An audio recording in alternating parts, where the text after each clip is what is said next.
Oke, jadi kita akan coba simpulkan ya.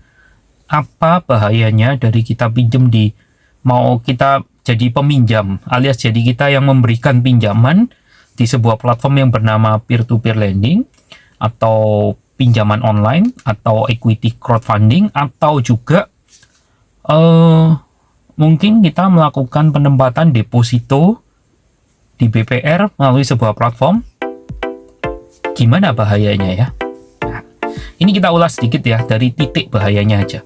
Saya nggak akan ulas tentang, ini bisnisnya gimana. Saya nggak akan ulas itu. Tapi karena kita mau tahu resikonya, kita fokus di resiko ya. Jadi gini, kalau kita invest, kita melalui perantara. Perantara itu misalnya saya anggap kayak kabel ini ya. Ini kabel. Dia perantara dari sini ke sini. Dari ini ujung yang kanan ke kiri ini ya. Ini perantara. Coba bayangin, kalau perantara ini kabelnya di tengah-tengah kita putus. Nah, kita putus jadi dua kayak gini. Kira-kira ujung-ujungnya masih ketemu nggak?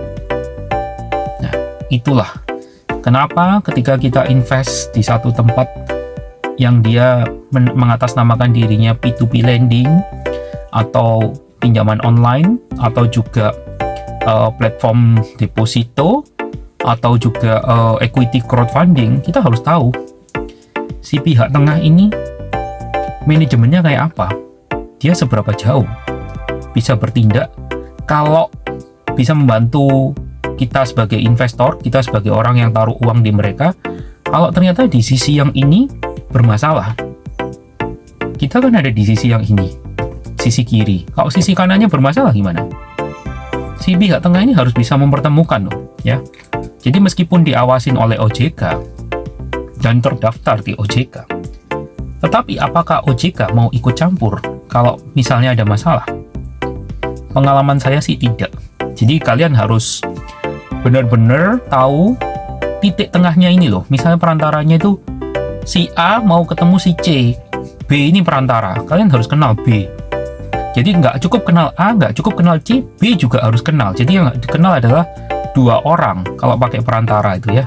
Perantaranya kenal, terus dari perantara ini diarahkan kemana, itu kalian harus kenal juga. Ini banyak dilewatkan sama investor di Indonesia ya. Ini banyak dilewatkan.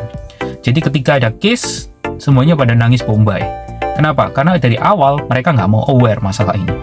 Pihak tengah itu penting ya. Seberapa jauh dia bisa bantu kalian.